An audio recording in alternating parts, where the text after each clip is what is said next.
மட்டிக்கினாரு ஒருத்தரு, இவரை காப்பாத்தணும் கத்துரு.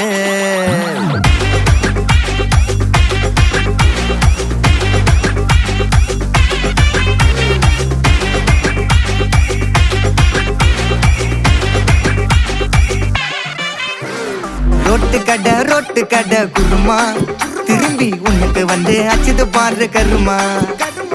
வாஷிங் பவுடர் நிறுமா, கொஞ்சம் வாய சுவையும் பொத்துக்கிட்டு இருமா. ஓ நிலைமையத்தான் நினைச்சு சிரிமா. தக்காளி பிசிக்கி தொட்டு மொக்க வாங்கிட்டடா செவுத்த போய் நக்கு. ஐபிஎல் கப்பு நான் வாங்கி தரேன் லாலிபப்பு சப்பு. நீ சோத்தல தான் போடுறியா உப்பு. அப்போ இப்படி இருந்த நீ இப்போ இப்படி ஆயிட்ட, ரொம்ப மாசு காட்டினவ